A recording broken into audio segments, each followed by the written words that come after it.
Hello बच्चों।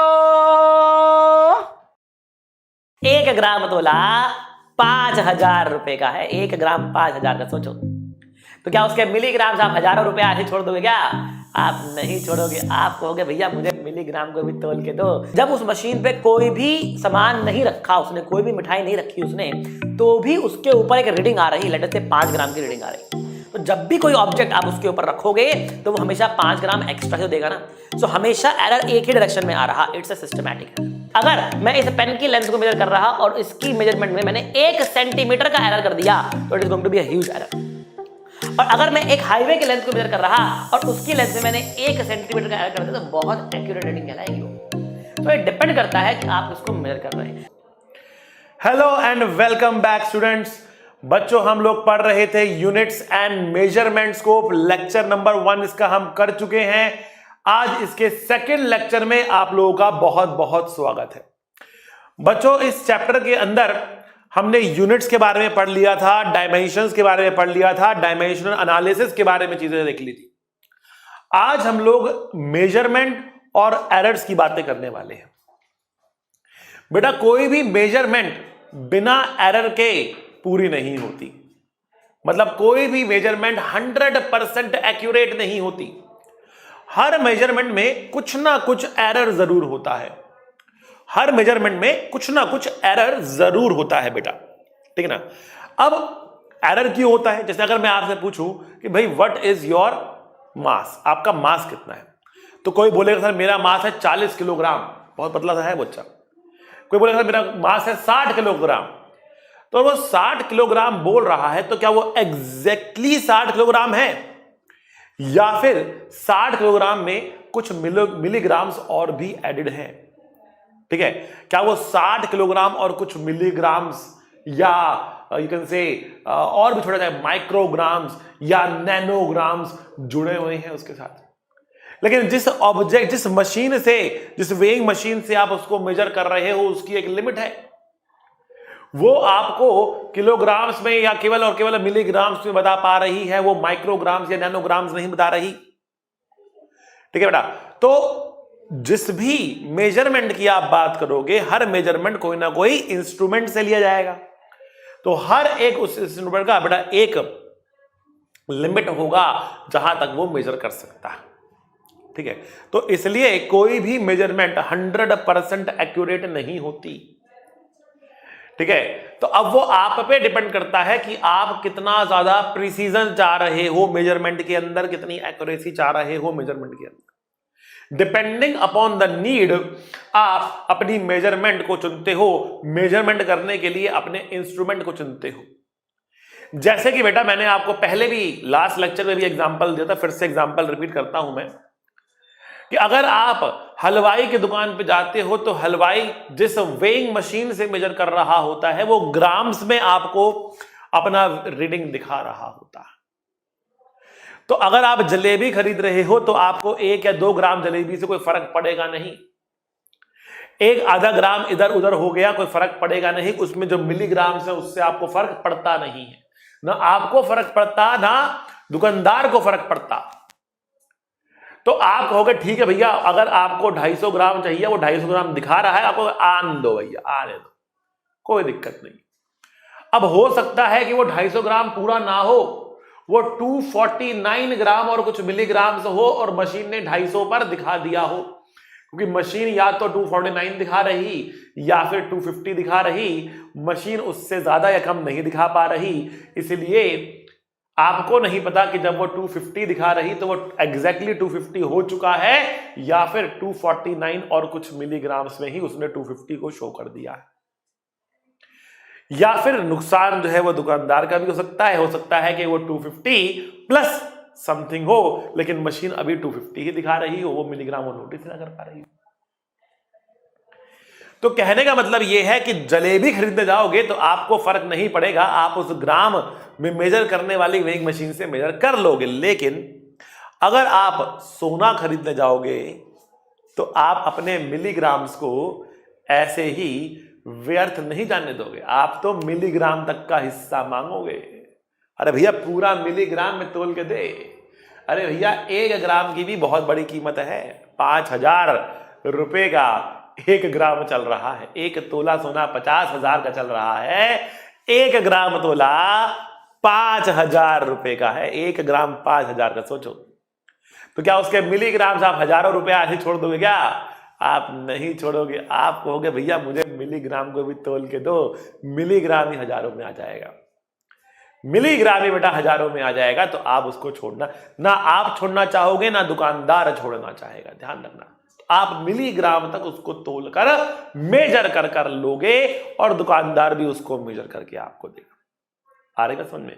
तो कहने का मतलब क्या है कि कितना एरर है वो आपकी टॉलरेंस पे डिपेंड करता है कि आप कितना टॉलरेट कर सकते हो एरर को। बट हर मेजरमेंट के अंदर एरर होती है। तो पहले हम मेजरमेंट की बात करते हैं, फिर बेटा हम एरर्स पे आएंगे। मेजरमेंट अगर कहें तो हम बहुत बड़े मास को मेजर कर सकते हैं, हम बहुत छोटे मास को मेजर कर सकते हैं, हम बहुत बड़ी लेंथ भी मेजर कर सकते हैं, हम बहुत छोटी लेंथ भी मेजर कर सकते हैं। जैसे ज्यादा मास की अगर बात की जाए तो आप जो है अर्थ का मास भी जानते हैं, सन का मास भी जानते हैं, मेजर कर चुके हैं हम, मतलब हमने नहीं करा लेकिन साइंटिस्ट लोग कर चुके हैं, मतलब ठीक है ना। तो उसको मेजर करने के लिए कोई तराजू नहीं आता है कि आप तराजू के अंदर जो है वो अर्थ के मास को मेजर नहीं करते हो बेटा। अर्थ के मास को मेजर करने के अलग तरीके होते हैं, अलग तरीके होते हैं, ठीक है ना। तो कई बार क्या होता है, कुछ चीजें आप डायरेक्टली मेजर नहीं करते, इनडायरेक्टली मेजर करते हो। जैसे वॉल्यूम, एक सिलेंडर का वॉल्यूम मेजर करने के लिए आप डायरेक्टली वॉल्यूम मेजर नहीं करते, आप क्या मेजर करते हो? आप मेजर करते हो उसका रेडियस, आप मेजर करते हो उसकी लेंथ। रेडियस और लेंथ को मेजर करके आप उसका वॉल्यूम बता ले जाते हो बेटा। सिमिलरली डेंसिटी मेजर करने के लिए आप मास मेजर कर लेते हो, रेडियस और लेंथ मेजर कर लेते हो, तो मास, रेडियस, लेंथ से आप मास और वॉल्यूम निकालकर डेंसिटी निकाल पाते हो। तो बेटा अलग अलग तरीके हैं आपके पास, अलग अलग मेथड्स हैं आपके पास चीजों को मेजर करने के। अब वो मेथड्स कितने एक्यूरेट हैं, उन मेथड्स में जो यूज होने वाले इंस्ट्रूमेंट्स हैं वो कितने एक्यूरेट, सबके अंदर कुछ ना कुछ एरर होता है, ठीक।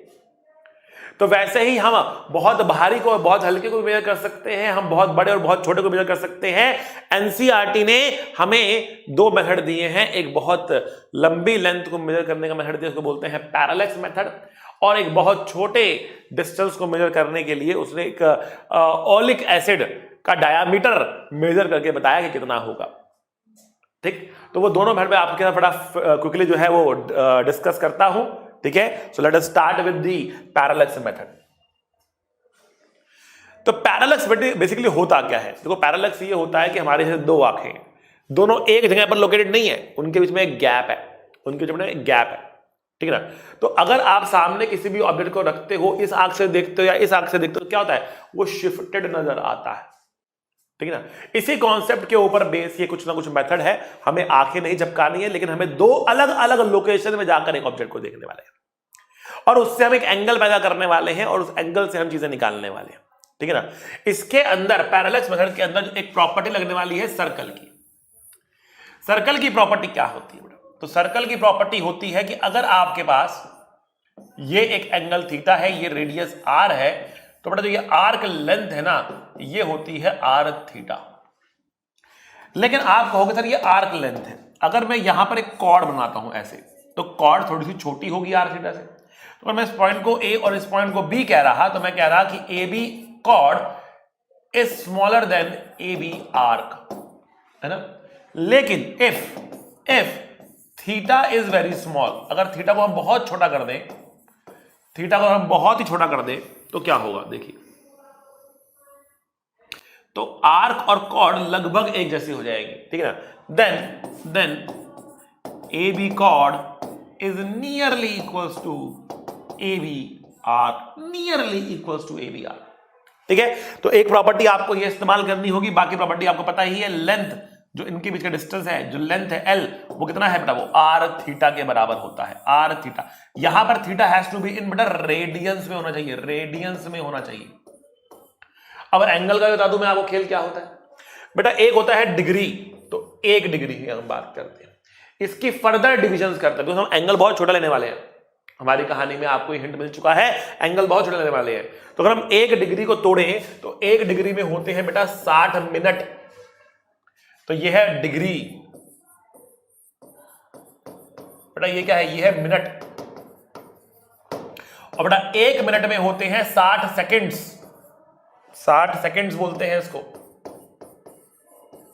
ये डिग्री का बेटा कन्वर्जन आ गया, ये डिग्री का कन्वर्जन आ गया। अब डिग्री को करते हैं रेडियन में कन्वर्ट, क्योंकि हमें इस फॉर्मूले में तो रेडियन में डालना है।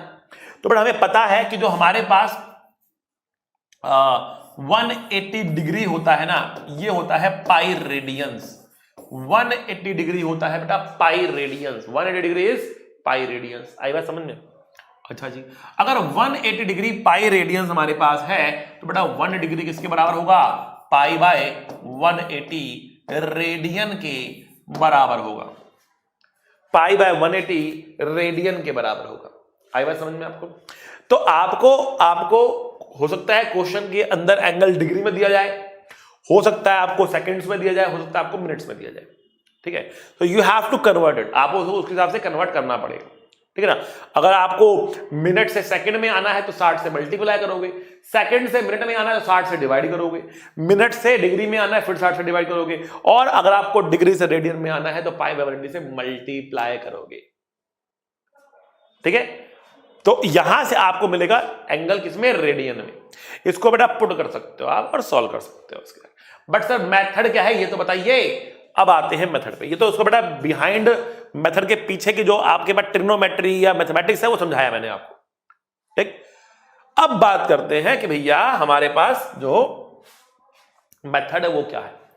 तो पैरेलक्स मेथड यूज होता है बेटा to measure large distance, to measure large distances.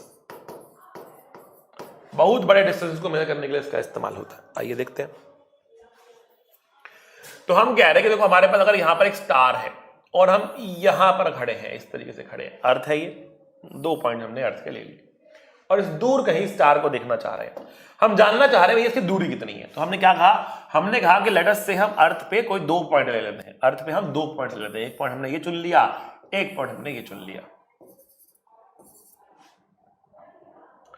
अब ये दूरी इतनी ज्यादा है ना, मैंने अर्थ इतनी बड़ी भली बनाई है, लेकिन इतनी बड़ी अर्थ आपको दिखेगी नहीं, बहुत छोटी सी अर्थ दिखेगी आपको। उस पर कोई 2 पॉइंट लोगे जो बहुत दूर आपके लिए होंगे, लेकिन स्टार के लिए वो पॉइंट बहुत नजदीक रहेंगे और ये एंगल बहुत छोटा बनेगा। ये एंगल बहुत छोटा बनेगा।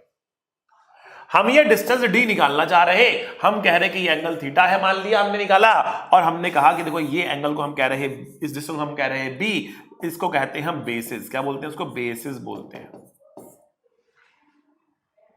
इसको बी बोल सकते हैं, इसको एल बोल सकते हैं, whatever you want to call it. मैंने बेसिस के लिए बी रख दिया था। तो अगर मैं स्टार को सेंटर मानते हुए, यहां पर एक सर्कल बना दूं, तो बड़ा इस सर्कल की जो ये आर्क है और जो ये कॉर्ड है लगभग बराबर होंगी, लगभग बराबर होगी। सिचुएशन कुछ ऐसी होगी बेटा, आप देखेंगे लगभग बराबर रहने वाली है। Because angle is going to be very small, बहुत छोटा एंगल रहने वाला है। ठीक बच्चा, चलो आगे देखते हैं। अगर ये एंगल थीटा है, ये बेसिस है, ये डिस्टेंस डी है, तो ये एक तरीके से रेडियस हो गया आर और ये हो गया कॉर्ड, तो B equals to R theta. ठीक है ना? तो आर कितना हमारे पास? आर हमारे पास डी है, डी थीटा। तो कितना डिस्टेंस आ रहा है बेटा? बी बाय थीटा डिस्टेंस आ रहा है। ये हमारा आंसर आ गया, ये हमारा आंसर आ गया। तो all you need to find is the angle theta and जो 2 पॉइंट्स आपने लिए उनके बीच का डिस्टेंस लेना है आपको। तो ये डिस्टेंस मिल गया और ये एंगल मिल गया, तो आपका डी अपने आप ही निकल के आएगा। बहुत सिंपल सा फॉर्मूला, कुछ ज्यादा कुछ है नहीं इसके अंदर, सिंपल सी बात है। तो डरना नहीं है, पैरेलल मेथड से बच्चे डर जाते हैं, डरना नहीं है। अब क्या है, एक और इसके अंदर निकालने की चीजें आ सकती है। वो क्या है? अगर आपके पास कोई एक बड़ा स्टार या प्लैनेट है, ठीक है ना, और आप उसका डायमीटर निकालना चाह रहे हैं, अदरवाइज तो उसका डायमीटर कितना बड़ा है वो। ठीक है, तो अब की बार आप अर्थ पे किसी एक पॉइंट पर बैठे हो, ठीक है, आपको 2 अलग पॉइंट नहीं लेने इस बारी, अब आपको एक ही पॉइंट लेना है और आप इसके 2 एंड्स को देखोगे। इस बार आप इसके 2 एंड्स को देखोगे। ठीक है ना, आपने एक बार इस एंड को देखा, एक बार उस एंड को देखा। इस बारी आप अपने आप को सेंटर मानते हुए यहां पर एक सर्कल ड्रॉ कर रहे हैं और इस एंगल को मेजर कर रहे हैं। ये एंगल आ रहा बहुत छोटा। हम जानना चाहते हैं भैया डिस्टेंस कितना है। तो इस बार मैंने इसको क्या कहा? मैंने इस डिस्टेंस को, डायमीटर को डी कह दिया, डायमीटर को मैंने डी कह दिया, और इस डिस्टेंस को मैंने क्या कहा? कैपिटल डी कह दिया, कैपिटल डी कह दिया। ठीक है ना। अब कैपिटल डी तो हमें पता है ऑलरेडी, हम इस तरह से कैपिटल डी निकाल सकते हैं, इसे किसी भी एक पॉइंट को दो पॉइंट में देख के निकाल सकते हैं। तो भाई हमें अब कैपिटल डी पता है, स्मॉल डी निकालना है, तो हम क्या कहेंगे, small D is equals to capital D into theta कहेंगे। इस बार हम स्मॉल डी निकल जाएगा। डायामीटर ऑफ हेवनली ऑब्जेक्ट्स हमने निकाल दिया, डायामीटर ऑफ हेवनली ऑब्जेक्ट हमने निकाल दिया। तो ये जो मैंने बनाया है ये हमारा हेवनली ऑब्जेक्ट है। It can be a big asteroid, it can be a star far away. Capital D का डिस्टेंस हमने ऐसे निकाल दिया था पहले ही, हमें दूरी पता थी तो हम डायमीटर भी निकाल पाएंगे। तो पहले दूरी निकालनी है फिर डायमीटर निकालना है, ये तरीका हमारे पास आ गया। ठीक, चलो भाई एनसीईआरटी का ही क्वेश्चन लेकर आया हूं आपके सामने, ठीक है ना। और इस क्वेश्चन को हम देख लेते हैं कि कैसे करना है। बहुत ज्यादा कुछ इसके बारे में एज सच मैं ये कहूं कि पूछा जाता है तो ट्रू नहीं है, ये बात कम आता है इसके बारे में, बट स्टिल हमें एक क्वेश्चन कर लेना चाहिए, हम थ्योरी पढ़ रहे हैं इसकी। तो हम कह रहे हैं कि सन से एंगुलर डायामीटर, मतलब कह रहे हैं सन है यहां पर, उसका एंगुलर डायामीटर दे रखा है आपको, कितना दे रखा है 1920 सेकेंड्स, डबल डैश मतलब सेकेंड से।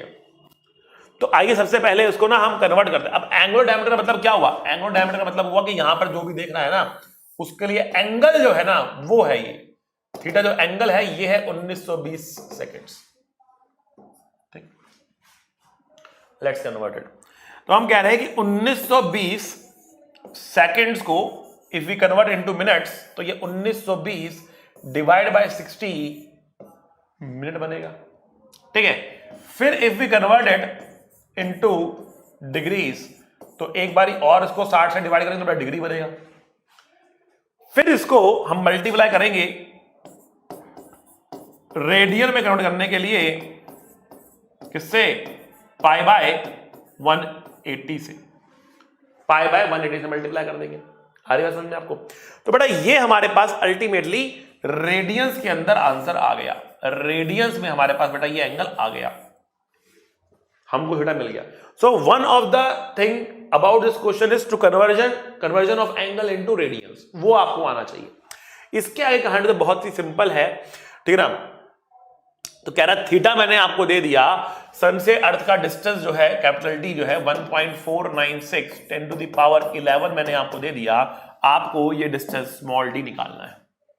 तो बेटा इस बार सेंटर ये बन रहा है आपके सामने क्लियरली। तो बेटा ये आपका कॉर्ड हो गया, और जो कॉर्ड की लेंथ होती है बेटा वो होती है आर थीटा। आर कितना है 1.496 10 टू द पावर 11, और थीटा की वैल्यू ये रही आपके सामने, आप कहोगे ये है 1920 divide by 60 into 180 into pi. इसको सॉल्व करेंगे तो बेटा हमें हमारा आंसर मिल जाएगा। बेटा ये डबल डैश नहीं, 11 है, ध्यान रखना, ठीक है। बस वो सॉल्व करना है and we will get our answer, हमें हमारा आंसर मिल जाएगा। ये मीटर में है तो हमारा आंसर भी बेटा मीटर में ही आने वाला है, इतना मीटर हमारा आंसर। सो कैलकुलेशन है आगे, आप कैलकुलेशन कर सकते हो, कोई दिक्कत वाली बात नहीं। ठीक बच्चा, चलिए अब आगे बात करते हैं। बेटा एक और छोटा सा हमें दे रखा है एनसीईआरटी में, मैं उसको भी कवर कर लेता हूं, लेट्स नॉट स्किप थिंग्स, ठीक है ना। तो ये आ रहा है estimation of very small distances, ठीक है ना, साइज ऑफ अ मॉलिक्यूल। तो हम कौन सा मॉलिक्यूल लेने वाले हैं यहाँ पे, ओलिक एसिड लेने वाले हैं, ओलिक एसिड। क्या कह रहा है ओलिक एसिड, इसका डायमीटर कैसे निकालने वाले। तो हमने कहा कि देखो हमने क्या किया, हमने 19 ml ऑफ ओलिक एसिड लिया और इसको हमने मिक्स कर दिया। इसको हमने बेटा मिक्स कर दिया।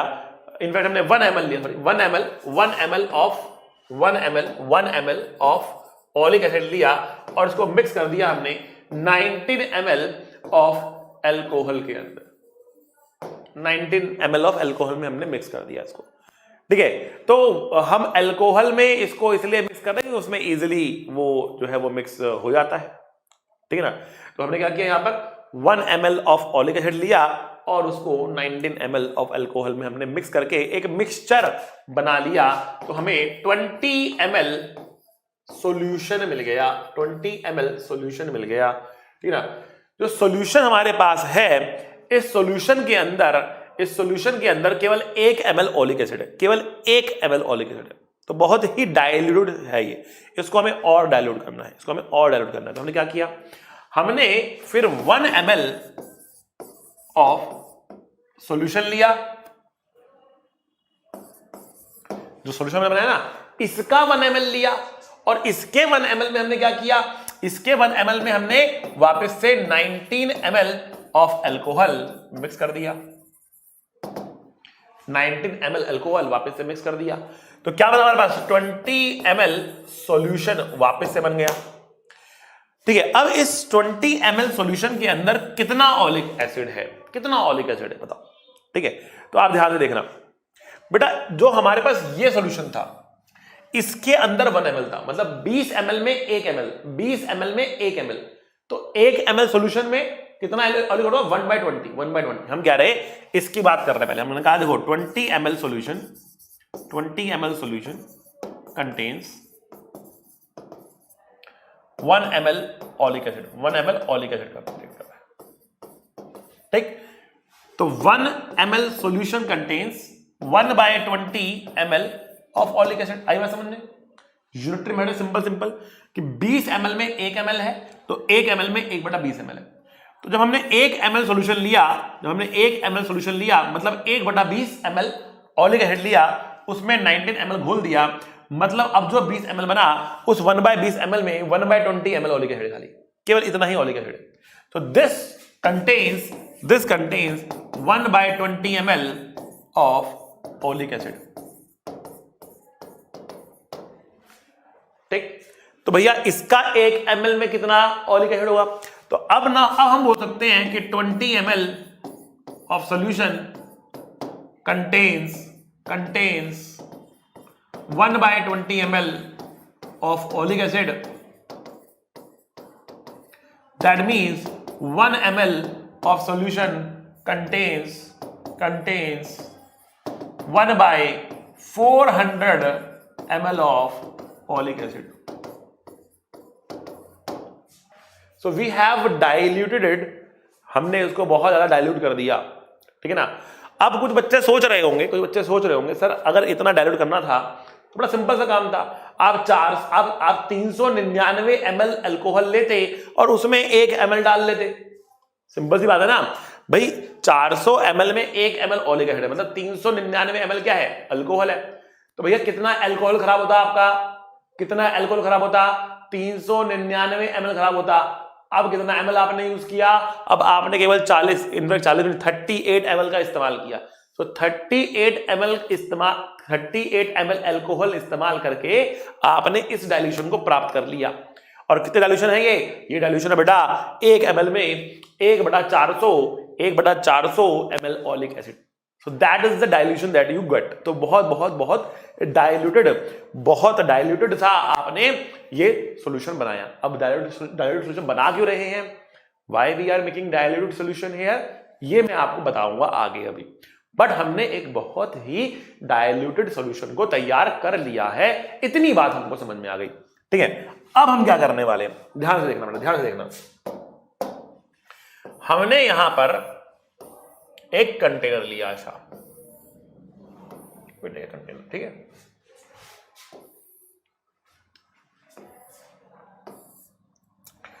और इस कंटेनर के अंदर हमने पानी भरा। क्या भरा, पानी भरा।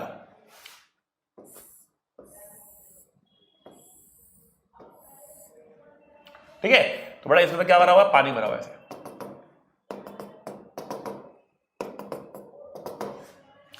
ठीक, अब हमने क्या किया, अब हमने इसके ऊपर ना एक पाउडर छिड़क दिया, ऐसे ना पाउडर छिड़क दिया हमने यहां पर ऐसे। अभी हम बीच में सरफेस छोड़ रखा है, क्यों छोड़ रखा बताऊंगा अभी, ठीक है। लेकिन हमने पूरे उसके ऊपर पाउडर छिड़क दिया। कौन सा पाउडर था बेटा ये पाउडर है आपका, इसको बोलते हैं लाइकोपोडियम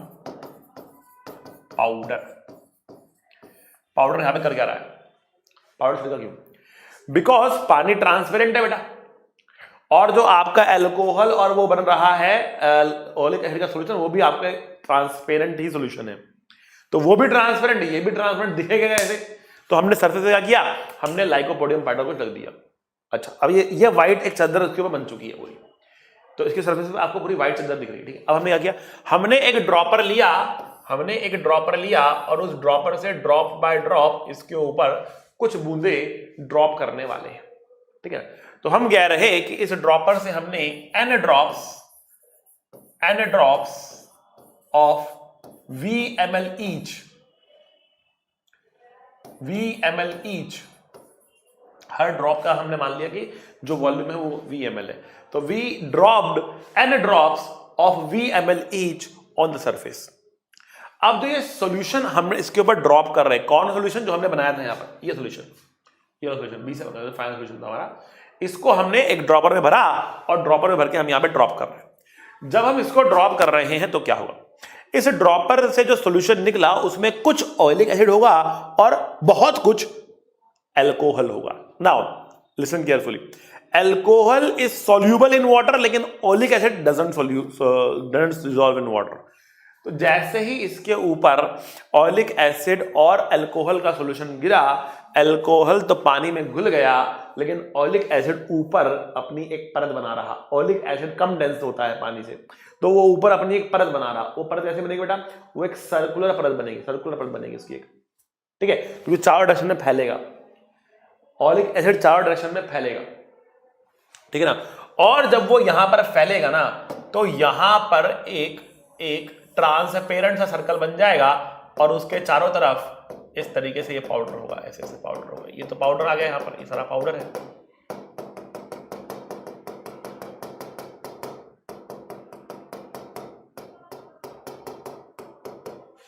पाउडर है।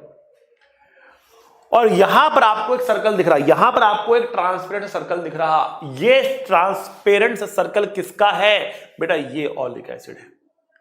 अल्कोहल घुल गया, अब लेकिन ये कितना ऑयलिक एसिड है, इसका वॉल्यूम कितना है ऑयलिक एसिड का, निकालने के दो तरीके हैं इसका वॉल्यूम, देखते हैं कैसे। एक तो हमने कहा कि हमने कुल मिलाकर n into VmL सॉल्यूशन डाला। हम कह रहे कि 1 ml में 1/400 ml ऑयलिक एसिड है, तो बेटा NVML में will contain 1/400 into NVML of 1/400 into NVML of oleic acid. ये हो रहा हमारे पास, आ रही बात समझ में। सो NVML solution contains 1/400 NVML of oleic acid, ये हम लिख रहे हैं। क्लियर बेटा, आ रही बेटा बात समझ में आपको, ये हमारे पास आ गई बात, ठीक है। तो इतना ml हमने इसके ऊपर छिड़का है, तो ये सर्कल दिख रहा, इसमें इतना ml है। अब देखो, इस सर्कल को हम क्या मान सकते हैं, इस सर्कल को हम मान सकते हैं कि ये एक सिलेंडर है, सर सिलेंडर कैसे, बड़ा कुछ ना कुछ तो थिकनेस होगी ना इसकी, तो बहुत कम ही सही। तो ये सर्कल कुछ ऐसे बन रहा and it has a very very very very very very small thickness. Now one property of oleic acid is कि वो बहुत ही फैलता है, ऑयलिक एसिड फैलता बहुत है, सरफेस से बहुत फैलता है, इसलिए हमने इसको इतना डाइल्यूट किया ताकि ये पूरा कंटेनर ना भर जाए। तो थोड़ा डाले और पूरा कंटेनर भर जाए ऐसा ना हो, हम चाहते बहुत ही लिमिटेड अमाउंट उस पर जाए, बहुत ही रिस्ट्रिक्टेड अमाउंट पे जाए, ताकि वो एक सर्कल बना के खत्म हो जाए और ना फैल पाए, और वो अपनी मॉलिक्यूलर लेवल तक फैल जाता है। वो मॉलिक्यूलर लेवल तक फैल गया, जहां तक मौका मिला फैल गया, बट अब इससे आगे नहीं फैल पा रहा, मतलब अब और उसमें अंदर थिकनेस बचा नहीं, वो अपनी मॉलिक्यूलर लेवल तक आ चुका है, इसका जो मॉलिक्यूलर लेवल है उस तक पहुंच चुका है। सिंगल लेयर एक तरीके से आप कह रहे हो बन सकती है, ठीक है। अब इसका रेडियस निकालना है, तो हम क्या करते हैं, हम एक ग्राफ पेपर लेते हैं, ग्राफ पेपर को यहां पर इसके ऊपर रखते हैं, तो उसके ऊपर ये ट्रांसपेरेंट सर्कल सा बन जाता है, ठीक है ना। उसका रेडियस हम निकाल लेते हैं। एक बार हमें इसका रेडियस मिल गया और इसका थिकनेस मिल गया, तो हम कह सकते हैं कि इसका वॉल्यूम होगा πr² इंटू टी, ये इसका वॉल्यूम होगा। और बेटा ये वॉल्यूम किसके बराबर है, ये वॉल्यूम है 1/400 NVML के बराबर है, ठीक है बेटा। ये ml है, ml मतलब सेंटीमीटर क्यूब है, मतलब आपको यहां पे r और t सेंटीमीटर में रखने हैं। You have to put r and r in centimetres. r बेटा रेडियस है, t थिकनेस है, t क्या है बेटा, t थिकनेस है इसकी, ध्यान रखना है आपको, ठीक है। n यहां पे नंबर ऑफ ड्रॉप्स थी, और वॉल्यूम ऑफ ईच ड्रॉप, ठीक है ना, वॉल्यूम ऑफ ईच ड्रॉप किस में रखनी है ये? इन ml और सेंटीमीटर क्यूब तो ml में रख लेना या सेंटीमीटर क्यूब में रख लेना, एक ही बात है। ठीक है बच्चों, तो यहां से आपको क्या मिल रहा है? यहां से आपको थिकनेस मिल रही है, थिकनेस होगी कितनी? 1/400 NV divide by pi r square. बेटा ये आपका फॉर्मूला आ गया। रेयरली कोई क्वेश्चन इस पर आता है, मतलब कम आते हैं क्वेश्चन इसके ऊपर, लेकिन फिर भी बेटा आपको पता होना चाहिए, आपको कि भाई ये भी ऐसी कोई चीज हमारे कोर्स में अगर आ गया तो कुछ नहीं कर सकते। Let's cover this thing as well. ठीक है बच्चों, चलो अब क्विकली बेटा मूव ऑन करते हैं थोड़ा सा और इंपॉर्टेंट चीजों की तरफ। तो पहला बेटा एक डिफरेंस है जो बच्चों के मन में बहुत रहता है, बच्चे बार बार क्वेरी पूछते हैं, सर एक्यूरेसी और प्रिसीजन में क्या डिफरेंस है? तो एक्यूरेसी का मतलब होता है कि आप ट्रू वैल्यू के कितने नजदीक हैं, और प्रिसीजन का मतलब होता है आप डेसिमल में कितना आगे तक मेजर कर पाते हैं। जैसे मैं आपको दिखाता हूं, देखो मान लिया हमारे पास दो घड़ियां हैं, 2 क्लॉक्स है, मान लेते हैं हमारे पास 2 क्लॉक्स है। ठीक है, लेट अस से अभी जो समय हो रहा है, मान लिया समय हो रहा है 3:20, ये समय हो रहा है मान लेते हैं। ठीक है, लेकिन हमारे पास 2 घड़ियां हैं, एक घड़ी हमारे पास है जो समय दिखा रही है हमको मिनट तक, और एक घड़ी हमारे पास है जो समय बता रही है हमें सेकंड्स तक। ठीक है, तो जो पहली घड़ी बता रही है 3:19 हो रहे हैं। दूसरी घड़ी में समय बता रही है, समय हो रहा है उसके हिसाब से 3:50 और 20 सेकंड्स हो रहे हैं, और ये है ट्रू टाइम, ये है ट्रू रीडिंग ये है। तो एक्चुअल में तो 3:20 हो रहे हैं, सेकंड से नहीं पता एक्चुअल में कितना हो रहा है, 3:20 एक्चुअल में हो रहे हैं। ठीक है, अच्छा लेकिन अब ये देखना 3:19 दिखा रहा है, 3:19 दिखा रहा है, तो बड़ा एक्यूरेट तो ये भी नहीं है, लेकिन कौन ज्यादा सही है, कौन ज्यादा एक्यूरेट है? तो एक्यूरेट का मतलब क्या हुआ? ये ट्रू वैल्यू कितना नजदीक हो आप, तो आप कहोगे ये 3:20 ये ज्यादा नजदीक है, वो तो 3:50 है, दूर चला गया ना। तो ये क्या है? मोर एक्यूरेट, ये है बेटा मोर एक्यूरेट है, ठीक है ना। और देखो ये सेकंड तक बता रहा है, तो एक्यूरेट भले ही ना हो लेकिन ये प्रिसाइज है, इसको बोलते हैं मोर प्रिसाइज।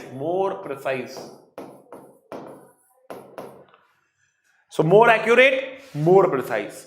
तो प्रिसीजन बता रहा है कि आप डेसिमल में कितना आगे तक, मतलब कितना और छोटी वैल्यू को मेजर कर पा रहे, that is precision. Accuracy true value कितना नजदीक, ठीक है ना। तो ये इनके बीच में बड़ा डिफरेंसेस है, ठीक है। चलो अब आते हैं, हमने कहा कि देखो एरर्स होते हैं हर एक रीडिंग के अंदर, कोई भी 100% एक्यूरेट नहीं होता, there are some errors always in any type of reading, but errors को भी हम डिफरेंट कैटेगरी से बांट सकते हैं। तो सबसे पहला एरर हमारे पास आता है बेटा, उसको हम कहते हैं क्या? Systematic error. सिस्टमैटिक एरर्स वो होते हैं जो एक डायरेक्शन में होते हैं, ठीक है ना, which are in one direction. Now, what is the meaning of one direction? Direction का क्या? ट्रू वैल्यू से अगर ज्यादा रीडिंग आ रही तो हर बार ज्यादा ही आ रही, या ट्रू वैल्यू से कम रीडिंग आ रही तो बड़ा हर बार रीडिंग कम आ रही, ठीक है ना। That is the error which is called systematic error, ठीक है। तो ऐसे में अगर हमें एरर के बारे में इंफॉर्मेशन मिल जाए तो हम उतना एरर को एडजस्ट कर पाते हैं, क्योंकि हमेशा वो एक डायरेक्शन में होता है। खैर फॉर एग्जाम्पल इसमें आपको सबसे पहला एरर मिल रहा है इंस्ट्रूमेंटल एरर।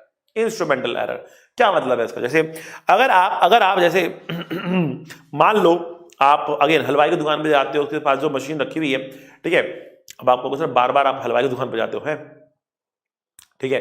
तो मान लिया आप एक हलवाई की दुकान पे जाते हो, मीठा वो पसंद है मुझको, ठीक है। अगर आप हलवाई की दुकान पर जाते हो, ठीक है, और उसके पास जो मशीन रखी है, आप देखते हो कि जब उस मशीन पे कोई भी सामान नहीं रखा उसने, कोई भी मिठाई नहीं रखी उसने, तो भी उसके ऊपर एक रीडिंग आ रही, लेटर से 5 ग्राम की रीडिंग आ रही।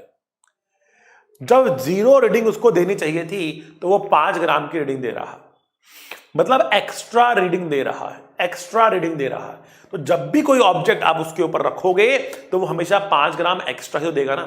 सो हमेशा एरर एक ही डायरेक्शन में आ रहा, इट्स अ सिस्टमैटिक एरर, ठीक है। सो इंस्ट्रूमेंटल एरर जैसे कि एक जीरो एरर जैसे आप कह सकते हो, जिसको आप एक जीरो एरर भी बोल सकते हो। फॉर एग्जाम्पल इंस्ट्रूमेंट एरर का एक एग्जाम्पल है इंस्ट्रूमेंट जीरो एरर, ठीक है ना, वो सिस्टमैटिक एरर का पार्ट होता है। दूसरा क्या होता है? इम्परफेक्शन इन एक्सपेरिमेंटल टेक्निक्स और प्रोसीजर्स। फॉर एग्जाम्पल समझाता हूं आपको। मान लिया आप एक करंट इलेक्ट्रिसिटी के ऊपर कोई एक्सपेरिमेंट कर रहे हो, आपने तारे ले रखी है, तो प्रॉब्लम क्या होती है, आपको उन तारों की रेजिस्टेंस पता नहीं होती, तो आप उन तारों के रेजिस्टेंस को निगलेक्ट कर देते हो। लेकिन भाई उन तारों में भी तो एक रेजिस्टेंस है ना, वो भी आपके सर्किट को इंपैक्ट तो करेंगी ना। So how can you remove these kind of errors? You can not exactly remove these errors, but आप प्रिकॉशंस ले सकते हो। जब भी स्कूल में आपको एक्सपेरिमेंट्स कराए जाते हैं, आपकी एक एक्सपेरिमेंट की फाइल बनती है, उसके अंदर आप लिखते हो लिस्ट ऑफ प्रिकॉशंस, ठीक है ना, कि प्रिकॉशंस क्या क्या रखनी है आपको ताकि आपकी एरर्स कम से कम हो। And one of the assumptions, one of the precautions that you need to take here is कि आप कनेक्टिंग वायर्स छोटी लो, जितनी जरूरत है उतना लो, उससे बड़ी कनेक्टिंग वायर आपको लेने की कोई आवश्यकता नहीं है। पर्सनल एरर्स, फॉर एग्जांपल यहां पे लिया है पैरेलक्स एरर। मतलब क्या है इसका? जब आपके सामने एक स्केल होता है, उसमें रीडिंग ना बहुत पास होती है, ऐसे कुछ होता है वो, ठीक है, ऐसे रीडिंग होती है। अब प्रॉब्लम क्या होती है ना, ऐसे रीडिंग के ऊपर इस स्केल और जो पॉइंटर है वो इससे चिपका नहीं होता, थोड़ा सा ऊपर होता है, थोड़ा सा ऊपर होता है। तो जब थोड़ा सा ऊपर होता है ना, तो अगर आप थोड़ा साइड से देखोगे तो आपको वो अलग मार्किंग से टच होता हुआ दिखेगा, इधर से देखोगे वो आपको दूसरी मार्किंग से टच होता हुआ दिखेगा, बिकॉज उनके बीच में गैप है, उनके बीच में गैप है, ठीक है ना।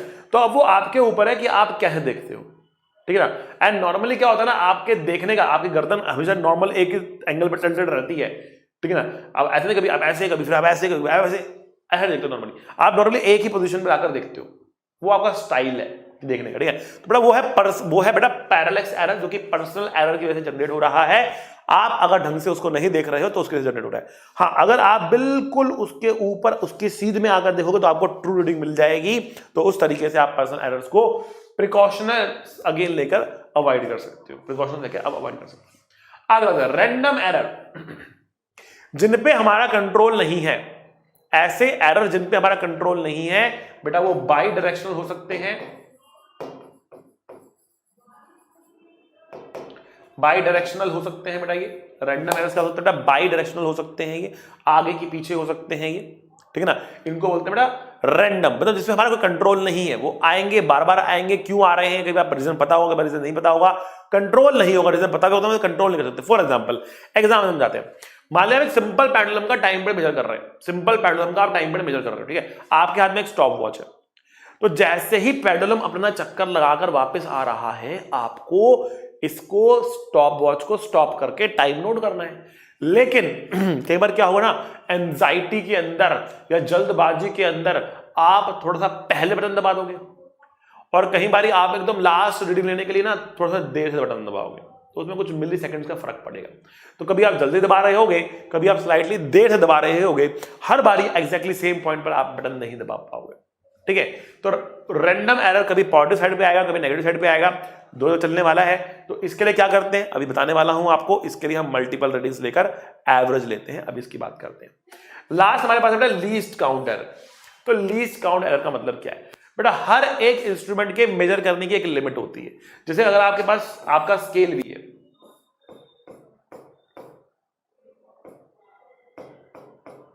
कुछ मार्किंग बनी है स्केल पे, तो मान लीजिए ये हमारे पास 1 है, 2 है, 3 है, 4 है, 5 है।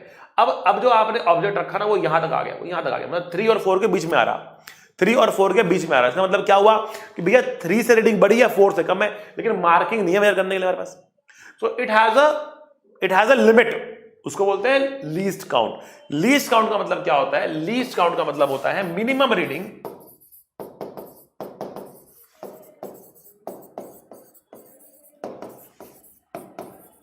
that you can measure from the instrument.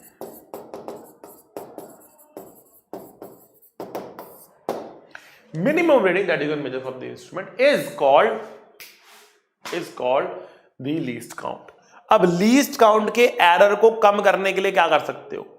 तो बड़ा इसके एरर को कम करने के लिए आप या तो बड़े रीडिंग ले सकते हो, या फिर आपको इंस्ट्रूमेंट चेंज करना पड़ेगा। बड़ी रीडिंग का मतलब क्या हुआ? मान लिया अगर आप टाइम पीरियड वाले पे काम कर रहे हैं, टाइम पीरियड वाले पे काम कर रहे हैं, ठीक है ना। तो अगर जो स्टॉप वॉच आपके पास है ना, मान लेते हैं कि वो सेकंड्स में रीडिंग दे रही है, तो उसका जो लीस्ट काउंट हुआ वो हुआ 1 सेकंड का मिनिमम रीडिंग, ठीक है। तो उसमें जो मैक्सिमम एरर आ सकता है लीस्ट काउंट की वजह से, वो 1 सेकंड का आ सकता है, ठीक। आप चाहे एक आप चाहे एक ऑसिलेशन का टाइम पीरियड नोट करो या 10 का नोट करो, एरर तो 1 सेकंड का ही आएगा ना। तो उसमें क्या करते हैं हम instead of taking one oscillation हम उसमें ना उसको 20 बारी 30 बारी 100 बारी ऑसिलेट होने देते हैं। और जब 100 ऑसिलेशंस का हम एक साथ मेजरमेंट करते हैं तो हमें बड़ा टाइम मिलता है। तो उस बड़े टाइम में 1 सेकंड का एरर आता है। बड़े टाइम में 1 सेकंड का एरर भी छोटा एरर कहलाता है, ठीक है ना। अभी आप देखेंगे किस तरीके से हम क्या कर सकते हैं, मीनिंग आपको समझ में आ जाएगा, ठीक है। चलिए आगे बढ़ते हैं और एक एग्जांपल से हम आपके सामने स्टार्ट करने वाले, ठीक है। एग्जांपल से पहले मैं आपको उसकी थ्योरी बता दूं कैसे हम यहां पर इसको करने वाले। रैंडम एरर के बारे में आपसे बात कर रहा था। तो रैंडम एरर को रिड्यूस करने के लिए हमें क्या करना है, एक रीडिंग नहीं बल्कि मल्टीपल रीडिंग्स लेनी है और फिर उसका एवरेज लेना है। तो हमने कहा कि मान लिया हमको एक एक्स रीडिंग है, एक एक्स मेजरमेंट है जिसको लेना है। It can be length, it can be mass, it can be time पर, कोई भी एक फिजिकल क्वांटिटी हो सकती है। तो हमने जब इसकी रीडिंग ली तो हमें रीडिंग मिली x1, x2, x3, xn, ये हमको रीडिंग्स मिली। अब हम क्या करेंगे बेटा, हम इसका एवरेज ले लेंगे, उसको बोलेंगे बेटा एक्स मीन। क्या बोलेंगे उसको, एक्स मीन बोलेंगे। Now what is x mean बेटा, x mean will be x1 plus x2 plus dot dot plus xn divide by n। ये हमारे पास x mean आ गया। Now we will say कि x mean should be more accurate because हमने काफी बार reading ली है तो it should be closer to the actual value, ठीक है। तो x mean should be closer to the actual value। So हर एक रीडिंग में कुछ एरर है। So let us try to find out हर एक रीडिंग में कितना एरर है। हमें इससे मतलब नहीं है कि वो एरर पॉजिटिव साइड में है कि नेगेटिव साइड में, क्योंकि वो तो कभी ना कभी पॉजिटिव साइड भी होगा, कभी नेगेटिव साइड भी होगा, हमें पता ही है, ऑलरेडी पता है, ठीक है। तो हम कह रहे हैं कि जो एरर हमारे पास आ रहा है ना, हम ये जानना चाहते हैं कि ऑन एन एवरेज हम कितनी गलती कर रहे हैं, चाहे वो पॉजिटिव साइड में कर रहे हो चाहे वो नेगेटिव साइड में कर रहे हो। Let us try to find out error in each reading. So we are saying that कि भैया ये है एक्स मीन माइनस x1, इसको मॉड डाल देते हैं क्योंकि हमें इससे फर्क नहीं पड़ता कि वो पॉजिटिव साइड में है कि नेगेटिव साइड में है। And let us call this as delta x1। So what is delta x1? तो बेटा delta x1 is the absolute error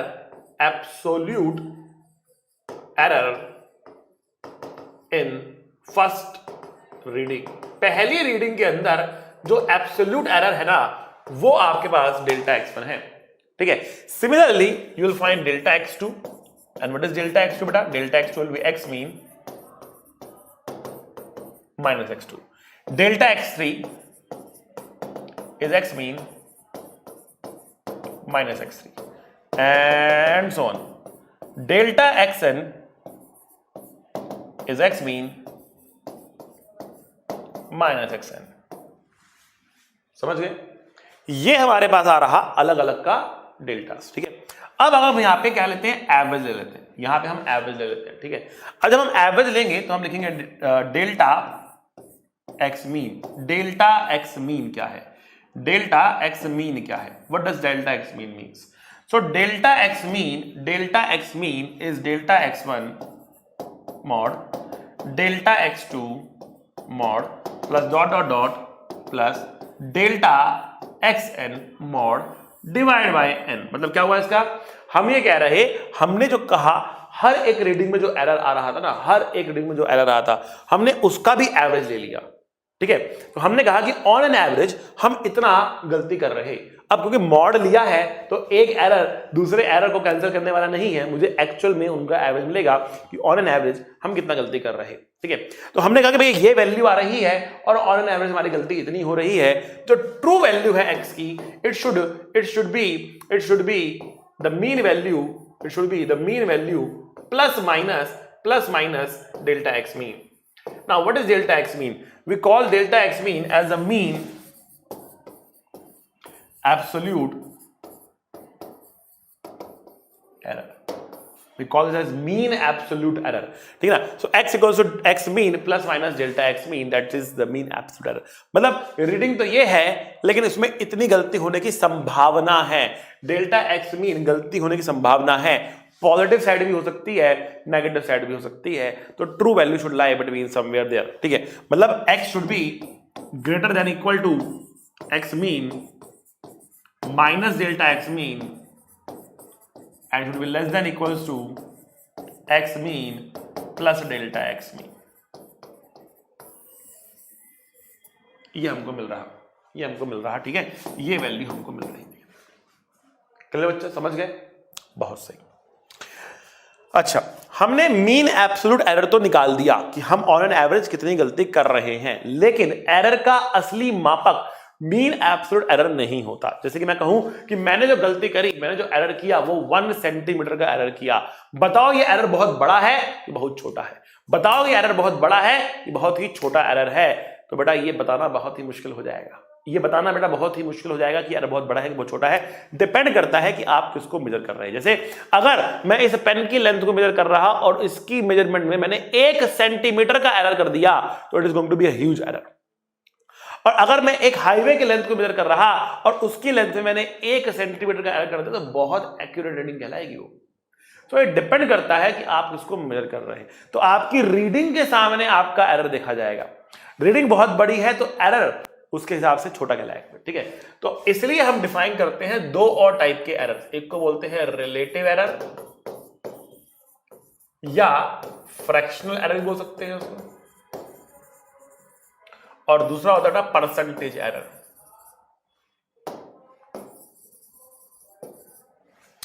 तो रिलेटिव होता है error delta x mean divide by x mean. Fraction ले लिया ना हमने उसका कि भैया मीन के सामने डेल्टा एक्स मीन कितना बड़ा है कितना छोटा है, तो उससे आपको क्या मिलता है? रिलेटिव एरर या fractional error. Percentage error is delta x mean divide by x mean into 100। ये है आपका percentage error, that is your percentage error. Clear बच्चा, समझ गए? सारी बातें समझ में आ गई आपको यहां तक? ठीक है, तो क्या करना है, यहां पर मीन लेना है, मीन से माइनस करना है, मॉड लेके मीन लेना है, तो एक्स मीन और डेल्टा एक्स मीन आपको मिल जाएगा। दोनों का रेशियो लेना है, परसेंटेज रिलेटिव भी मिल जाएगा। अब एक क्वेश्चन आपके सामने आ चुका है बेटा, पॉज एंड सॉल्व करना है इसको। चलिए देखते हैं। क्वेश्चन कह रहा है कि हमने टाइम पीरियड मेजर किया है एक ऑसिलेशन का सिंपल पेंडुलम की, ठीक है। इन सक्सेसिव मेजरमेंट्स, जो हमने मेजरमेंट्स करी, the readings turn out to be, reading क्या है हमारे पास, देखो रीडिंग लिखते हैं यहां पे 2.63, 2.56, 2.42, 2.71, 2.80, ठीक है। हमें लेना है इसका मीन, तो हम इन सबको जोड़ेंगे और डिवाइड बाय 3 और 2 5 कर देंगे, ठीक है। तो इनका सम डिवाइड बाय 5 कर देंगे। सम करते हैं बेटा, कितना आ रहा है? 6 और 3 9 और 1 10 2 12, हाथ लगा 1, 6 और 6 12 और 4 16, 16 और 15 31, हाथ लगा 3, तो 4 पंजे 20 और 3 13, 13.12 डिवाइड बाय 5 हमको मिल रहा। इसको डिवाइड कर देंगे बेटा हम, ठीक है ना। तो 5 दूनी 10, 5 दूनी 10 31, तो 5 6 30, 5 6 30, ठीक है ना, 12, 5 दूनी 10 और 5 चौका 20, तो 2.624, ठीक है। और अगर हम इसको राउंड ऑफ कर ले तो बेटा ये आएगा 2.62 सेकंड समय, क्योंकि सब कुछ यहाँ पे 2 डेसिमल प्लेसेस पर था, तो मैंने इसको राउंड ऑफ करके 2.62 कर दिया, 2.62 कर दिया। ये हमें बेटा मीन वैल्यू मिल गई, मीन वैल्यू मिल गई हमें, तो ये टी मीन मिल गया, टी मीन मिल गया हमको, ठीक है। टी मीन मिल गया, 2.62 आ गया, ठीक है, 2.62 टी मीन आ गया। रीडिंग तो आ गई हमारी, बट कह रहा कि एब्सोल्यूट एरर्स कितना है इसके अंदर, रिलेटिव एरर कितना है, परसेंटेज एरर कितना है, ठीक है। एब्सोल्यूट एरर्स मतलब सब रीडिंग में अलग बता दो, ठीक है। मीन एब्सोल्यूट एरर उनका एवरेज लेना होता है, ठीक है। तो अगर हम अलग अलग रीडिंग में देखें तो बड़ा पहली रीडिंग के अंदर हमें मिल रहा 0.01 का, क्योंकि हम क्या करेंगे 2.63 माइनस 2.62 कर देंगे, ठीक है। मॉड डालना है हमें, तो इस वाली बात है नहीं, 0.01 का हमको एरर मिलेगा, एब्सोल्यूट एरर, ठीक है। सेकंड में देखते हैं 2.63 से 2.56 माइनस करेंगे बेटा कितना आएगा हमारे पास, बताओ। तो बेटा हमें 0.06 मिलेगा। नेक्स्ट में कितना आएगा बेटा, 42 है 62 है तो 0.20 मिलेगा बेटा, काफी बड़ा आ रहा है, 2.020 मिल रहा है। नेक्स्ट में कितना आ रहा है बेटा, 0.09 का एरर आ रहा है, इस बार थोड़ा सा बड़ा चला गया ये, मतलब ये क्वांटिटी इससे बड़ी हो चुकी है, ठीक है। इसमें थोड़ी छोटी क्वांटिटी थी, इसमें थोड़ी छोटी क्वांटिटी थी, ठीक है। तो हमें जो मिल रहा है बस वो आप देखते जाओ और नोट करते हुए चले जाओ, माइनस करना है और कुछ नहीं करना है। यहाँ पे माइनस करने कितना आएगा, 0.18 आ जाएगा। एक बार चेक करते हैं बेटा, 0.18 को इसको मैं ऐड करो कितना आएगा, 70 80 आएगा, ठीक है। 9 को ऐड करो कितना आएगा बेटा, 17 आएगा, ठीक है। 20 ऐड करो कितना आएगा बेटा, 70, 20 माइनस करना पड़ेगा इसमें, 20 माइनस करो 42 आ रहा है, बिल्कुल ठीक है। 6 माइनस करो बेटा 50 से, ठीक है। ठीक है। ये आपके पास बेटा एब्सोल्यूट एरर्स आ चुके हैं। अब बेटा इसका भी मीन लेना है आपको, इसका भी मीन लेना है। तो कितना आएगा मीन आप देख सकते हैं। तो 9 और 1 10, 10 और 14 24 का आंसर लगा 2, 2 दूनी 4 और 1 5, 0.54 आ रहा। कैलकुलेशन बेटा एक बार देख लेना, मैं जल्दी जल्दी कैलकुलेशन कर रहा हूं, आप एक बार कैलकुलेशन फटाफट अपनी कॉपी पे अच्छे से करके देख लेना, ठीक है। तरीका समझ में आना चाहिए, वो तरीका हम क्या कर रहे हैं। ये एब्सोल्यूट एरर्स हैं बेटा। ये क्या है, इनका सम आ गया और सम को डिवाइड करेंगे बेटा 5 से, तो हमें क्या मिल जाएगा, सम को डिवाइड करेंगे हम 5 से 0.54 डिवाइड बाय 5। तो बेटा ये आपके पास टी डेल्टा टी मीन आ जाएगा, डेल्टा टी मीन आ जाएगा, ठीक है। डिवाइड कर सकते हैं आप इसको, कितना आ रहा है 0.108 और अगर आप इसको 0.11 कह सकते हैं अगर आप इसको राउंड ऑफ करते हैं 2 डेसिमल प्लेसेस तक, तो डेल्टा टी मीन की वैल्यू आपको मिल रही कितनी 0.11 के बराबर आपको मिल रही, ठीक है। तो डेल्टा मीन आ चुका आपके पास, टी मीन आ चुका आपके पास। अब वो कह रहा है रिलेटिव एरर निकाल दो, तो रिलेटिव एरर कितना आएगा बेटा, रिलेटिव एरर कितना आएगा, तो बेटा ये आएगा 0.11 डिवाइड बाय 2.62, ये आपके पास रिलेटिव एरर आ गया। आपके पास परसेंटेज एरर कितना आएगा बेटा, परसेंटेज एरर तो 0.11 डिवाइड बाय 2.62 इंटू 100 करोगे तो आपके पास परसेंटेज एरर आ जाएगा। कैलकुलेशन की बात रहेगा, ये कैलकुलेशन करोगे आपका आंसर मिल जाएगा। तरीका आई होप आपको समझ में आ गया। बहुत सिंपल तरीका है, बहुत सिंपल चीजें हैं, कोई भी मुश्किल वाली बात इसमें है ही नहीं, ठीक है ना। असली मुसीबत तब आती है जब आप मैथमेटिकल ऑपरेशन लगाकर कोई चीज निकालते हो। जब मैथमेटिकल ऑपरेशन लगाकर चीजें निकाली जाती है ना, तो उसमें प्रोपोगेशन ऑफ एरर होता है। तो अब मैं बात करता हूं यहां पर बेटा प्रोपोगेशन ऑफ एरर्स की, ठीक है। तो what is propagation of errors.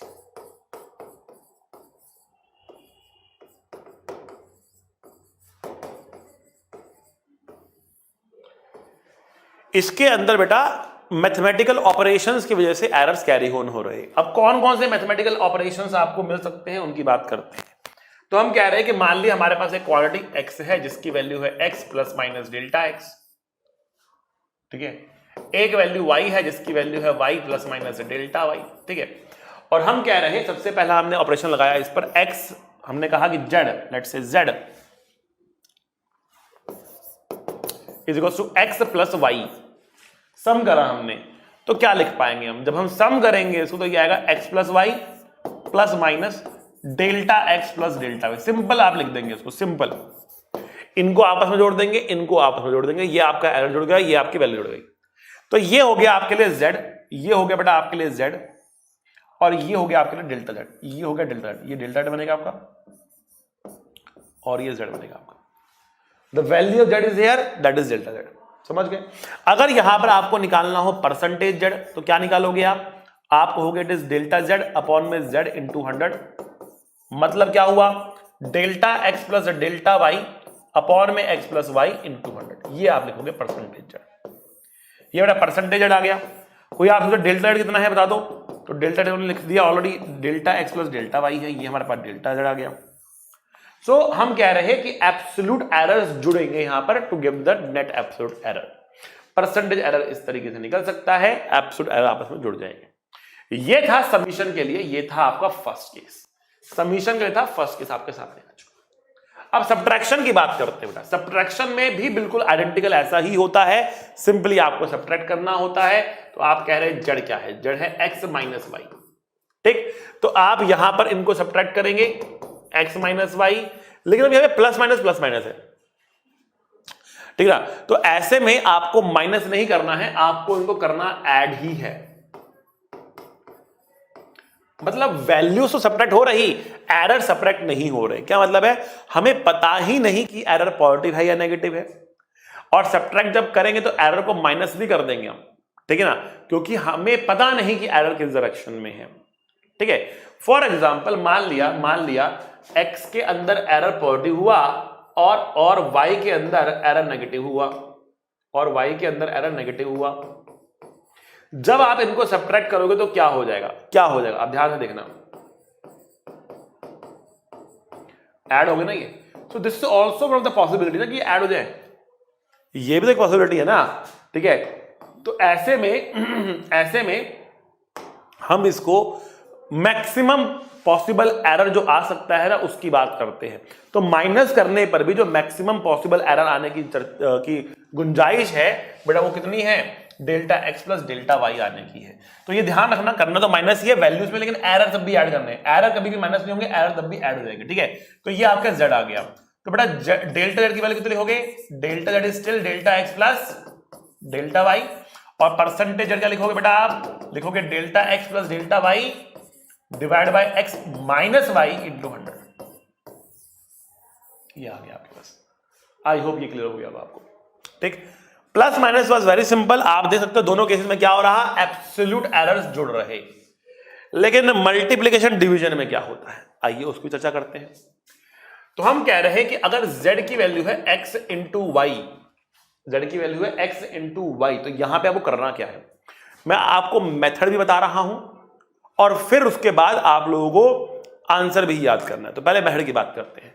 तो मेथड ये है बेटा कि आपको यहां पर आपको यहां पर दो तरीके करने हैं। पहला तरीका क्या है, यहां पर आप सिंपली डिफरेंशिएट करो। तो अगर आप इसको डिफरेंशिएट करोगे तो क्या मिलेगा, आपको मिलेगा डेल्टा जेड, डीजेड बोल लो, डिफरेंशिएट कर रहे हो तो d z equals to x d y plus y d z d x, ठीक है ना। ये आ गया, प्रोडक्ट रूल लगाया ना आपने। नाउ अगर एरर्स भी हम बहुत स्मॉल लेके चल रहे हैं, for very small errors, D Z बोलो या डेल्टा जेड बोलो एक ही बात होगी, क्योंकि स्मॉल लेके चल रहे हैं, errors are normally small, right. बड़े एरर्स तो रीडिंग ही खराब है आपकी, तो कुछ कर नहीं सकते आपका, ठीक है ना। तो delta z is equal to x delta y, यहां पर ये एरर्स हो जाएंगे। अब तो एक तरीका आपके पास ये होता है एरर्स लिखने का। क्लियरली यहां पर delta x plus delta y नहीं आ रहा, मतलब यहां पर हम ये नहीं कह सकते कि यहां पर ये जुड़ रहा है खाली, मतलब यहां पर एब्सोल्यूट एरर जुड़ नहीं रहे, x delta y plus y delta z ये आ रहा है, ठीक है। अब दो दूसरा तरीका यहां पर होता है उसमें आप क्या कर सकते हो, मैं आपको बता देता हूं। आप यहां पे पहले लॉग ले लो, लॉग ले लो, तो आप बोलोगे log z is log x y, तो log x y is log x plus log y, है ना भाई, लॉग जेड आ गया आपके पास। अब डिफरेंशिएट कर दो, अब लॉग जेड का डिफरेंशिएट होता है 1 बाय जेड, तो 1 बाय जेड, फिर जेड का differentiate d z, 1 by x d x, 1 by y d y, 100 से मल्टीप्लाई कर दो, तो d z by z into 100, d x by x into 100, d y by y into 100। तो बेटा ये परसेंटेज जेड बनता है, ये परसेंटेज एक्स बनता है, ये परसेंटेज वाई बनता है। आई बात समझ में। तो क्लियरली यहां पर क्या हो रहा, यहां पे परसेंटेज एरर्स जुड़ रहे, यहां पर एब्सोल्यूट एरर्स नहीं जुड़ रहे, परसेंटेज एरर्स जुड़ रहे।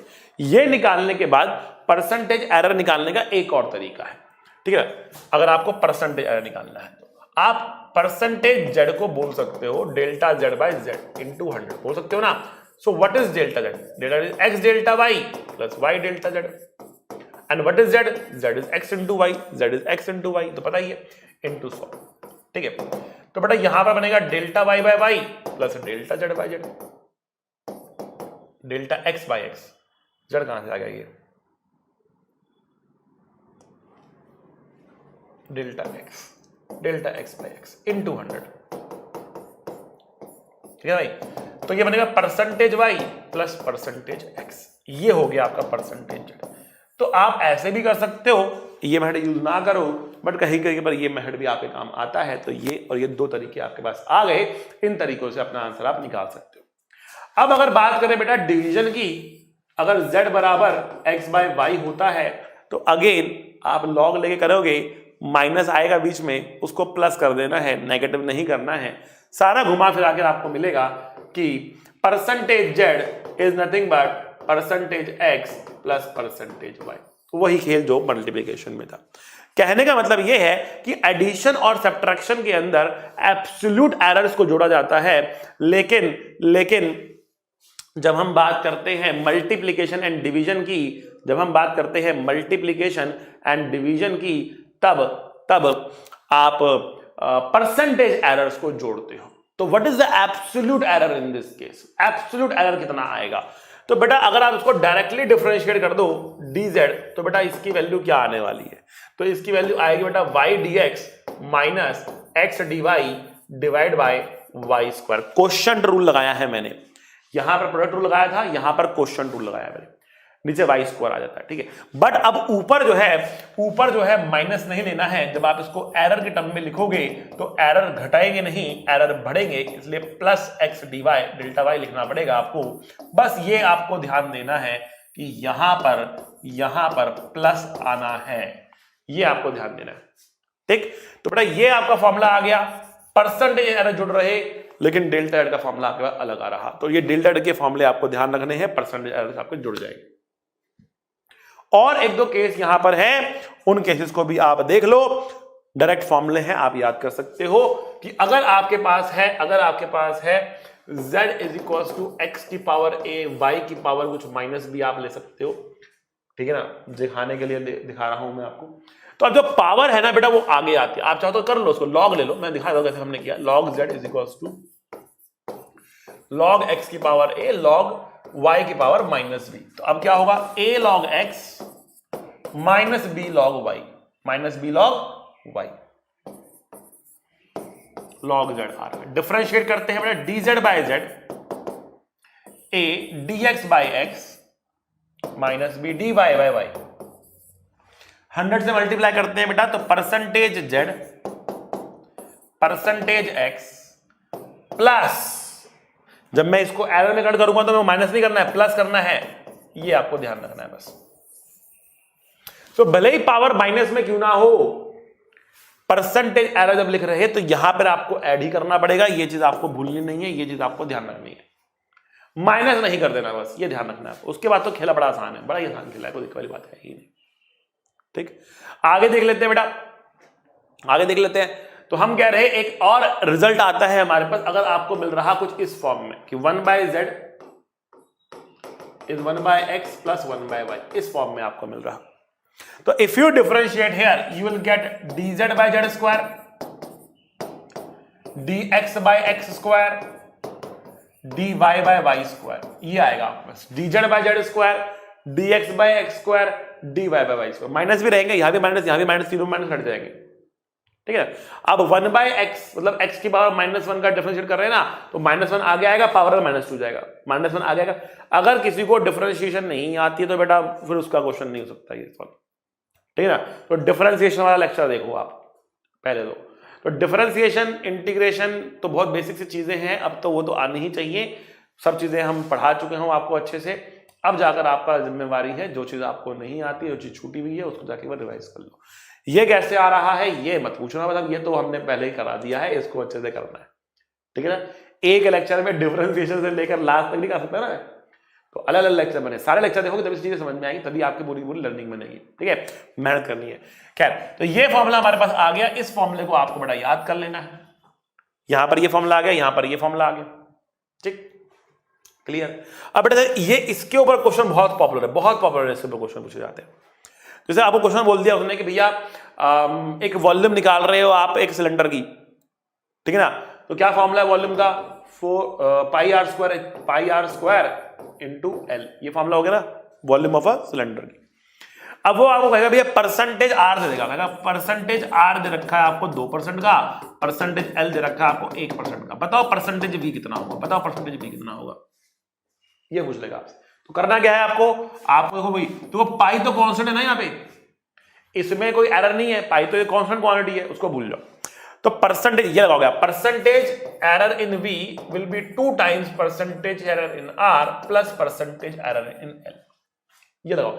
बहुत सबसे ज्यादा पावर बेटा यही है, आपको जो आपको यूज करना है, कई चैप्टर में मैंने आपको बताया है ये, ठीक है। तो 2 × 2 + 1, 2 × 2 percentage r is 2, percentage l is 1, ठीक है। तो 4 + 1 5% आ रहा, that is delta, that is percentage b, percentage b is 5%, clear बेटा।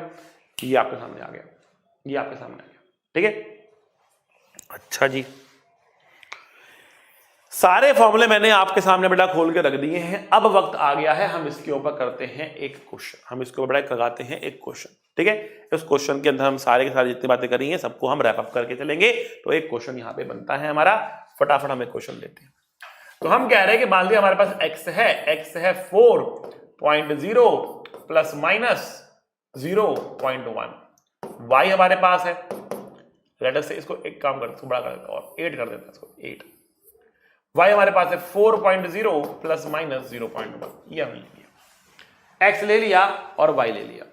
ठीक है, अब आपको क्या करना है, आपको निकालना है, आपको बताना है first find delta z and percentage z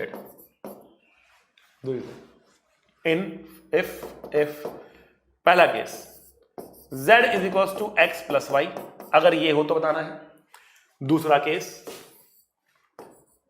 z is equals to x minus y. तीसरा case z is equals to x into y. चौथा case z is equals to x divide by y. पांचवा case z is equals to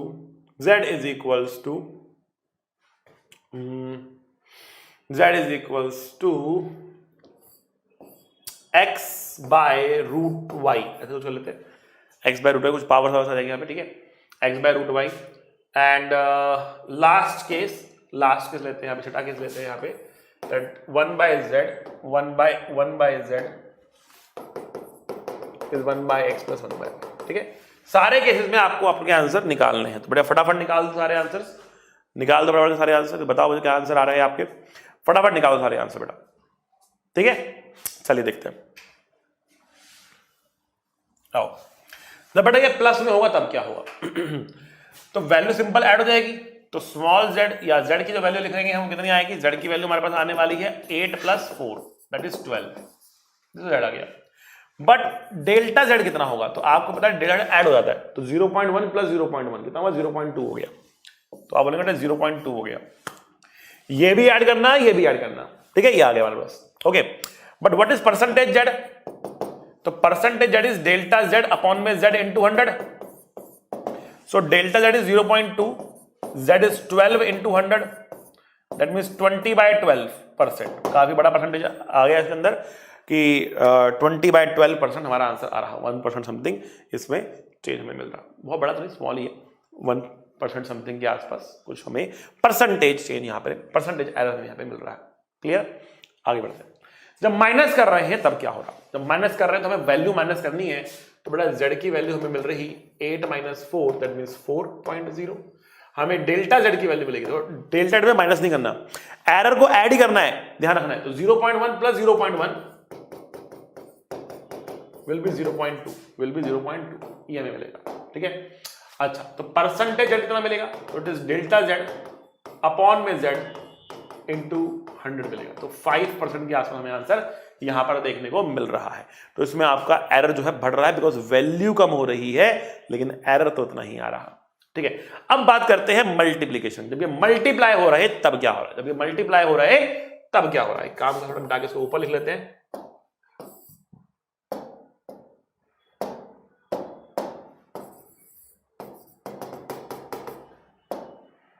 और अब करते हैं इसकी चर्चा। जो मल्टीप्लाई करेंगे ना बेटा, तो जेड की वैल्यू आएगी, मल्टीप्लाई करेंगे 32.0, 4 × 8 = 32, 32.0। ठीक है, अब डेल्टा जेड का फॉर्मूला क्या है, तो बेटा डेल्टा जेड का फॉर्मूला हमारे पास है, डेल्टा जेड का फॉर्मूला हमारे पास है कितना, x delta y plus y delta x। तो अब बेटा इसको सिंपल ऐड नहीं करना, हमें ये करना होगा। तो x की वैल्यू बेटा 8 है और डेल्टा y की वैल्यू 0.1 है, y की वैल्यू बेटा 0.1 है, सॉरी 4.0 है, और डेल्टा x की वैल्यू 0.1 है। इसको जोड़ेंगे तो बेटा 1.2 आ रहा, 1.2 आ रहा। आई बात समझ में, ये देखना है आपको। तो परसेंटेज जेड कितना होगा बेटा, दो तरीके हैं आपके पास। पहला तरीका क्या है, आप delta z upon Z into 100 कर लो, तो 1.2 डिवाइड बाय 32 इंटू 100, ये आ जाएगा आपके पास, ये आ जाएगा आपके पास। ठीक है, तो इस 0 से ये 0 कट गया और ये आ रहा 120 डिवाइड बाय 32। इसको अगर हम 4 से कट कर दें, 4 से कट कर दिख रहा है, 4 से कट कर दें तो 4 × 12 और 4 × 8 = 32। अब इसे 2 से कट करता हुआ दिख रहा है, 2 से 4 कट ये 15 हो जाएगा, 15/4% दिख रहा, 15/4% दिख रहा। ठीक, अब इसको निकालने का एक तरीका और है। क्या तरीका भाई, इसको निकालने का तरीका कि आप पहले परसेंटेज x निकालो, तो percentage x will be 0.1 into 100 divide by 8। ठीक है, और परसेंटेज y निकालो कितना है, 0.1 डिवाइड बाय 4 इंटू 100। तो ये हमें मिल रहा 10/8 मतलब 5/4%, और ये हमको मिल रहा है कितना 10/4 मतलब 5/10/4 ले लेते हैं, 10/4 ले लेते हैं, ठीक है। अगर मैं इन दोनों को जोड़ दूं, अगर मैं कहूं कि परसेंटेज जेड क्या है, percentage x plus percentage y है, तो बताओ परसेंटेज एक्स कितना था 5/4, परसेंटेज वाई कितना 10/4, कितना आ रहा 15/4। आंसर मैच कर रहा है नहीं कर रहा, कर रहा है ना। सो 2 मेथड्स, आप यहां से भी डायरेक्ट निकाल सकते हो, नहीं तो ये भी निकाल सकते हो, आपकी मर्जी है। मैंने आपको दिखाया, किसमें दिखाया ये, मैंने आपको दिखाया ये मल्टीप्लिकेशन में। अब डिवीजन के अंदर बेटा परसेंटेज जड़ तो वही रहेगा, परसेंटेज जड़ तो यही रहेगा आपका कितना 15/4%। आप चाहे तो करके देख लो 15/4%, क्योंकि उसमें भी परसेंटेज एरर्स ऐड होते हैं। एक्स और वाई के परसेंटेज एरर तो यही है 5/4 10/4, जोड़ोगे तो 15/4 आना ही आना है। लेकिन डेल्टा जेड कितना होगा, तो बेटा डेल्टा जेड का फॉर्मूला क्या हमारे पास, डेल्टा जेड हमारे पास है x delta y plus y delta x divide by y square. तो x कितना हमारे पास, x है 8.0 इंटू डेल्टा वाई 0.1, y कितना है 4.0 0.1, वाई स्क्वायर मतलब कितना हुआ 4 स्क्वायर 16 हो गया। तो ऊपर आ रहा 1.2, नीचे आ रहा 16, ये हमारा आंसर आ रहा। इतना हमारे पास क्या आ गया बेटा, डेल्टा z की वैल्यू हमको ये मिल गई, डेल्टा की वैल्यू हमको ये मिल गई, ठीक है। अब बात करते हैं इसकी z equals to x by root y की, ठीक है ना, x बाय रूट वाई की बात करते हैं, ठीक है। तो हम कह रहे हैं कि देखो पहले z की वैल्यू निकालते हैं, z कितना है, तो हम कह रहे हैं z कितना है, z है x कितना है 8.0 रूट वाई रूट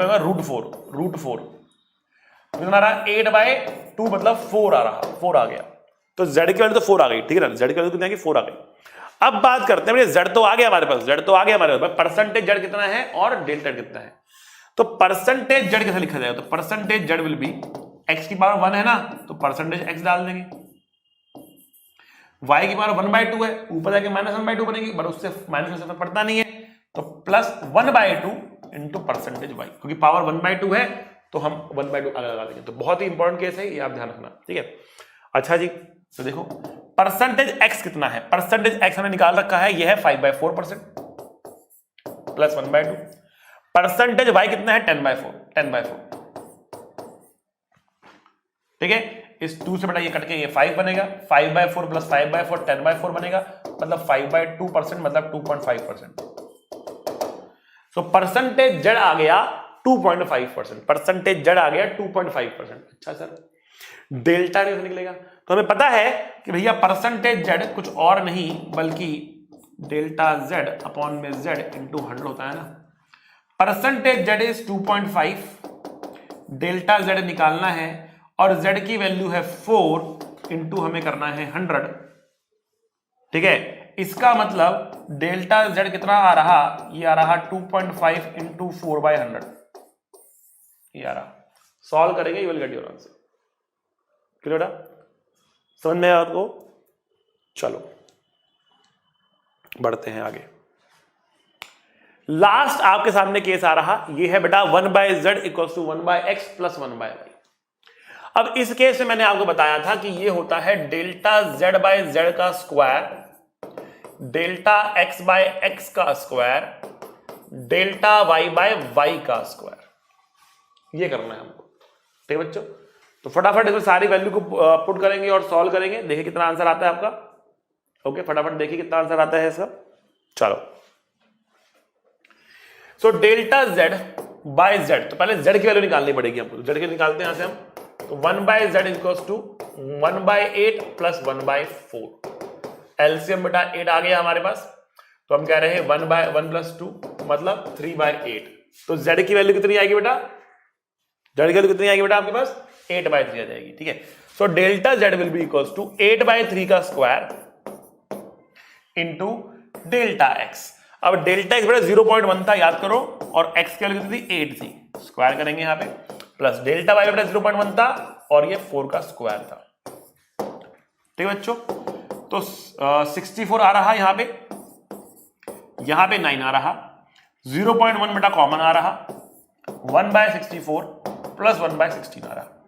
64 को काम करते हैं अंदर ले जाते हैं, तो 0.1 डिवाइड बाय 9, 1 प्लस 4 5 आ जाएगा ये, तो 0.5/9 इज डेल्टा z। ऐसे डेल्टा z को निकाल लेते हैं, समझ गए।